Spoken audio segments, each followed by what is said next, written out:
You gonna make yourself look pretty, or is that what you're going with? Well, I just gotta stick with it, really. Thanks for the backhanded compliment, Andrew. Always good to hear from you. As they say in the South, have you been losing weight? Oh, bless your heart. I wish. That's how they insult you. Yeah. Mark, you look great today. Bless your heart. You're like, wait a minute. Listen, I had an 86-year-old dear tell me I was a handsome young man earlier on. I'll stick with that.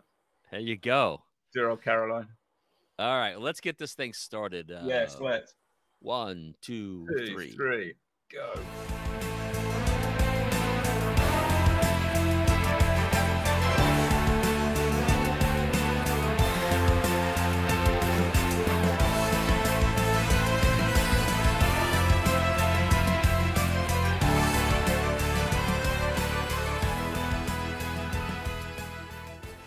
Yeah, all right, everybody. Welcome back to Bonding. We're finishing up where we left off. It is a nice, drizzly, rainy day here in my bunker in Nashville. Mark Hungerford, how's the weather treating you in England today? Beautiful blue, warm, early September. It's very, very hot and humid here at the moment. It's quite pleasant. So I'm just in a t-shirt today. Yeah, you were telling me, what was it? You're saying it's 29 degrees Celsius? 29 at the moment. It hit 30 earlier on. It's due to be 31 tomorrow. I think that translates in the 80s or close to 90 for us here. So it's warm. That's uncomfortable. I must say I'm not a fan. Yeah, but it's good. But I digress. Let's talk about Fort Knox and our friend Mr. Bond and Odd Job and Ark Goldfinger, as they say. So we left off. I was making a comment about. I loved the fact that the two agents that were over here, are they MI6 that were working with Bond, or were they FBI? No, that's Felix. That's Felix Leiter, his CIA mate. And so he's CIA. He's American. He's CIA. He's keeping an eye on things from the American point of view. Yeah, and they're following him with the tracker, aren't they? Yeah. I like the inadvertent, I'm sure it was inadvertent product placement of Kentucky Fried Chicken. Oh yeah, in the background, yeah. Because they're sitting it, and God, I wish I could find that Kentucky Fried Chicken. Yeah. I think I heard that it was pure happenstance. It was in the background, but when they saw it, they thought, yeah, that's perfect. Well, it is perfect because it started there, in Kentucky. So yeah. it makes all the sense in the world. And I loved that old '60s KFC. I mean, I wish I could find that, but it probably doesn't exist. I'm sure we tore it down to build a Walmart. Yeah. But I loved that. We're going to jump into the next scene that really kind of, and it's a slight uncomfortable scene, but we'll talk about it for just a minute, is when Bond and Pussy Galore are in the barn. Yes. At Ark's ranch, farm, whatever you want to call it. Now, in the book, let's make it clear, because we didn't address it yet, is in the book, Pussy Galore is part of a gang of gay women, lesbian women. The Cement Mixers. The Cement Mixers, which, by the way, I thought that was a really interesting choice of words. I think it's a great title, yeah. Yeah, the Cement Mixers. Cement Mixers, yeah. And she's quite, I can't remember. It's a long time since I read the book. You'll have to fill me in. But she's quite damaged, isn't she? And I think she'd been assaulted or something. Yes, molested. And the Cement Mixers are a group of lesbian women. Yeah, like they're like gang. I mean, again, for those who don't know, Goldfinger is gathering up all these mobster gang people from across a region, not across the United States, but he's got Chicago and New York, and he brings in the Cement Mixers because he has a purpose for them to be nurses. Because in the book, there's he knocks all the people out with the nerve gas. The book, they're coming in from New York on a train. And he's portraying a doctor, and this is his medical staff, and all the Cement Mixers are going to play nurses. Yeah. So it fits the cover. Yeah. The cover story, but in the movie that doesn't happen. And Pussy Galore is part of a aerial acrobat team of girl pilots, which is it works. I mean, it works for the story. It works because they have to dump the nerve gas, and that works out well. But the scene I'm talking about, and again, you got to put it in perspective. It's the '60s. Bond was very forceful that she wanted to be with him. It's a controversial scene, and it's not aged particularly well, but it was the '60s. Connery's all mad. It's a difficult scene because he does force himself upon her, but then she gives in to his amazing charm, and she turns to the right side and helps him defeat the whole thing. But it is an uncomfortable scene. And it's not an indictment on the book, the character, or anything. It's just something that's like. as I'm watching it, again in 2023, as I'm watching it, it's like you couldn't do that today. That wouldn't play today. No, but it works in the movie because it's Bond, and you see him just charm everybody. Doesn't matter who you are. It's done with, shall we say, forceful charm. Yeah. I mean, nowadays that gets you a restraining order. Yeah, it wouldn't work. But anyway, that was just interesting. So then we get to the scene where they actually, for me, this is the next scene that, you know, again, I just take notes on what I think is interesting. They're at the gates of Fort Knox, and they're heading in, and they've got these military vehicles because they're acting like they're military. They're portraying themselves as the military. So they've had Pussy Galore with an aerial team fly over Fort Knox, gas everybody, and put them to sleep, or so they think. Yeah. And Goldfinger goes to the front gate and attempts to blow it open so he can get in and plant his bomb. Which, by the way, watching them fly over in the movie, it's funny. So they fly over. I mean, and they no sooner fly over them, and you hear the sound of gas leaking out. Yeah, and everybody just collapses, like instantaneous. Yeah, it does look a bit funny. Instantaneous. And I saw a little side note about that when they were filming that scene, all those scenes of people passing out all over the fort, it's all the same people. They're just moving them around. Yeah, he just moved them around. Guy Hamilton only had a handful of people that he was allowed to use. And he had to tell them, of course, you're talking to soldiers who aren't actors, like, I'm going to count to 3. When I get to 3, I need you just to fall down. Yeah. And they're all like, this is the dumbest thing ever. He goes, it'll make sense in the movie. But right now, I just need you 1, 2, 3, everybody down. And it was funny because then you watch them because it is a little interesting how quickly they all fall to the ground. But and don't forget that when they fly over, there was some story that it's difficult enough to get. You're not allowed to go anywhere near Fort Knox, are you? It's very restricted, and they were restricted airspace. They were supposed to fly at 3,000 feet, but that was too high. So the director set them in at, I think it's 500 feet or something. 500 feet. Yeah, and the military went absolutely bananas about it. But that's how they got their close-up shots of them flying in. Yeah, it's like, get the cameras ready because we're about to go guerrilla style. We can only do this once. We got one shot before we get shot down or arrested. Yeah, exactly.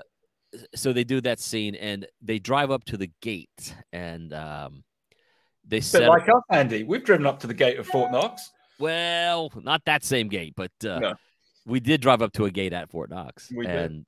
As you can attest.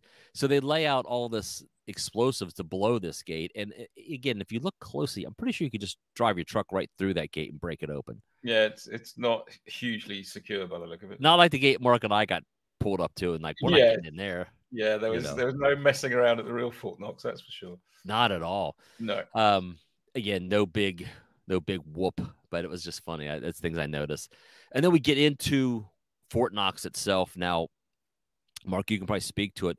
Nobody knows what the inside of Fort Knox looked like at that time. No. I don't know if they even know today. No one's allowed in. No one knows. No one's allowed.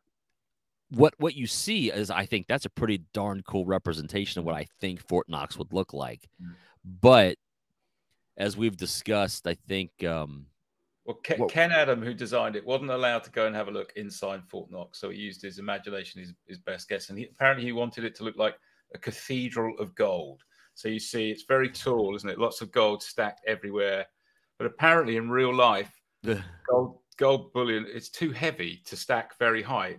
It squashes the lower gold ingots, so they don't stack it very high. Apparently, in real life, it's not very exciting. Yeah, probably. But the guy who runs Fort Knox, when he saw the film, apparently wrote to Ken Adam or got in touch with him and said, "Congratulations on what you came up with. It's not too bad. Looks nice. It looks great. Yeah, that's what I would imagine a fort filled with gold would look like. I mean, that's what you'd imagine. Yeah, I never did the math on what a bunch of gold bars would weigh, but I mean, if we know they weigh 27 pounds each, and you stack them up, and gold is not a hard metal; it's a soft metal. It's very soft, yeah. So they can't stack them very high, apparently. It's soft metal. It's more like Bon Jovi, not Judas Priest. Yes, you're exactly right.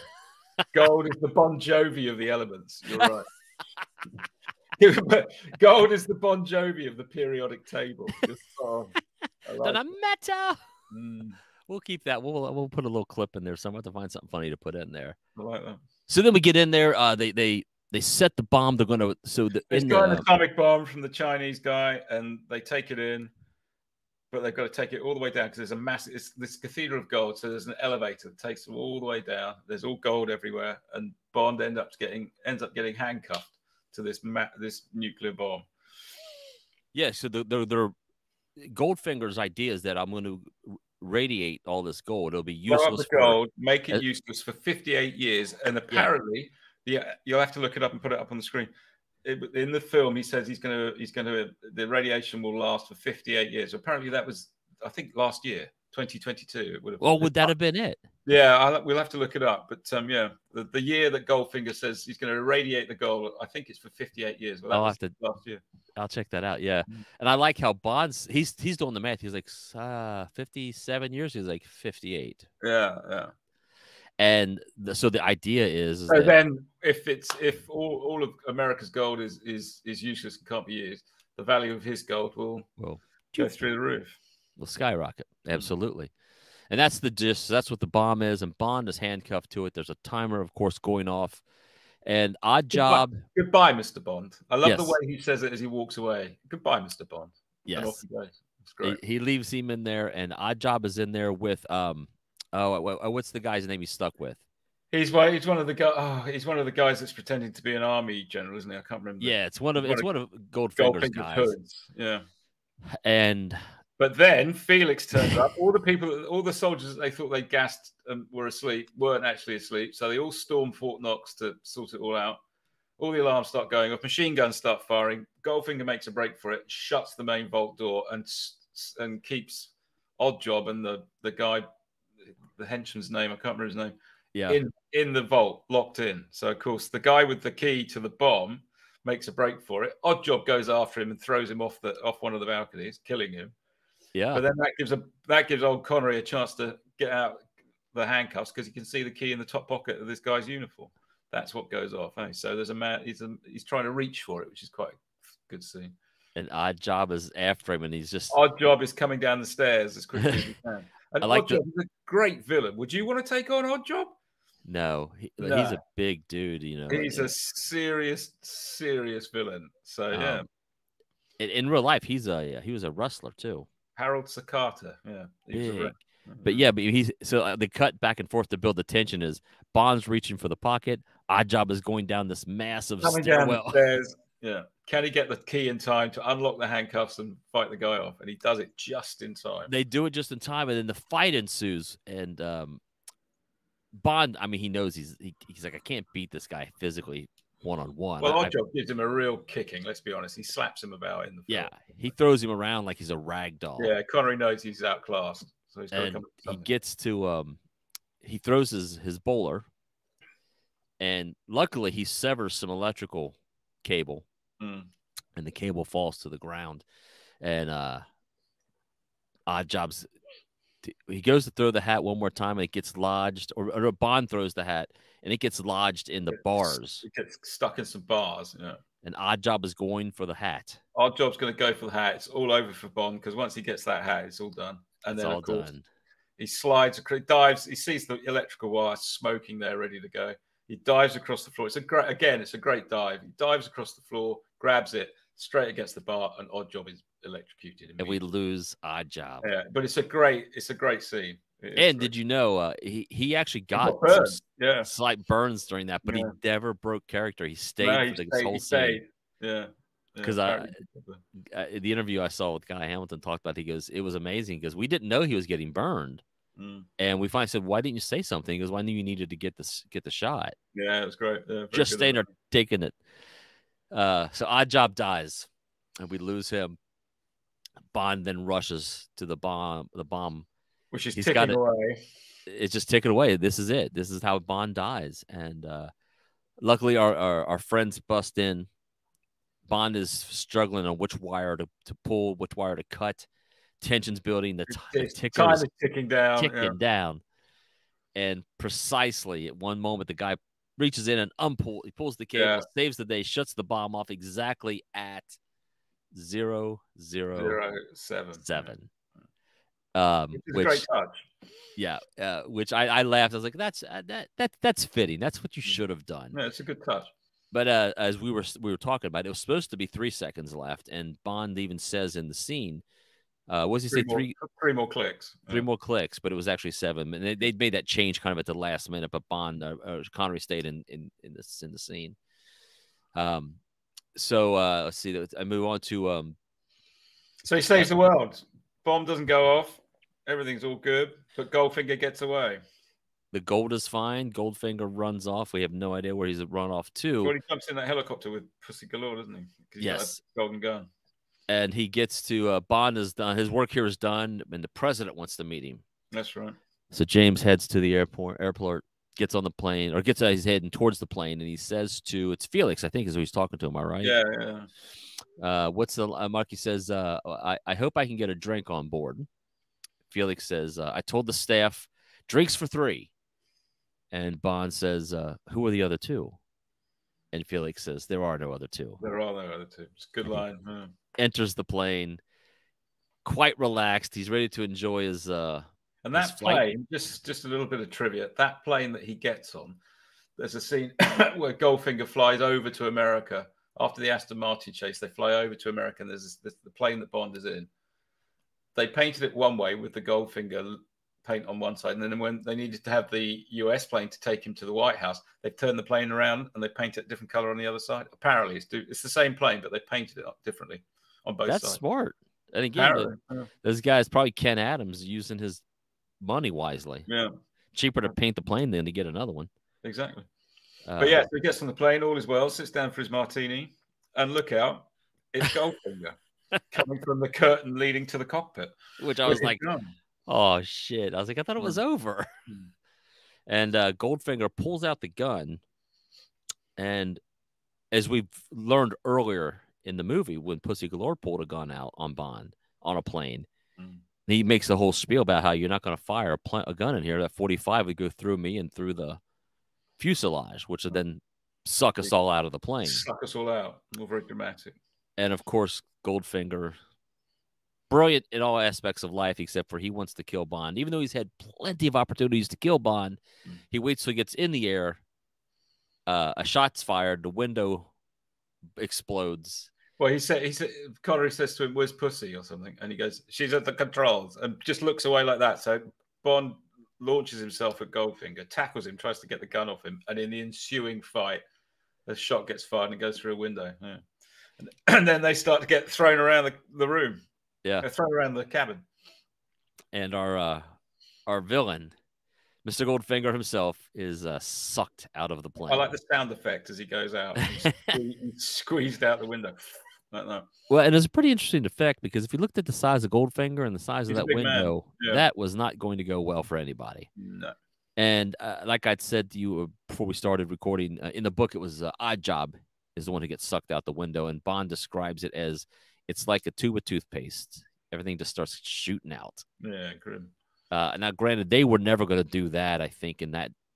And you've seen the Bond film. I don't know if they ever get that violent or that graphic in the films. No, it's maybe later on they do, but there are some slight. Yeah, it does get a bit brutal. That was never going to happen in 1960. But it could affect him going out through the window. It's clearly obvious. It's not a very nice way to go.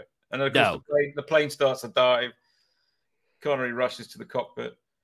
Pussy Galore's at the controls trying to bring it up. Apparently, decompression doesn't actually affect the plane quite as badly as that. It wouldn't make it crash quite like that. I seem to remember reading. But yeah, but they managed to get out, parachute out. Yeah. And of course, the CIA and Felix are looking for them, and Connery's got her underneath the parachute on the floor, and they're having a wild old time of it. Well, why not? Why not? I mean, you've just saved the United States gold reserve. I can't remember what the line is at the end. She starts getting up and waving her jacket to get their attention. He goes, "Don't be ridiculous," and pulls her back down. Yeah. I'll find it. This is no time to be rescued. That's what he said. Yes. This is no time to be rescued. Then pulls her in for a hearty snog. That's a way to put it. And then we get that great music again. And we roll credits, and then of course we get Bond will return in what's our next one? Well, the one they filmed after this was Thunderball. Thunderball. But I think in some prints of the Goldfinger when it came out, I think they were going to do On Her Majesty's Secret Service as the next one. But that's all set in Switzerland in the snow, and the timing wasn't right. They couldn't do it, so they put it on hold. So the next one after Goldfinger is Thunderball. Thunderball. Yeah, I think I remember you. This has been a Touch of Madness production, brought to you by the creative minds at Tommy Twins Media.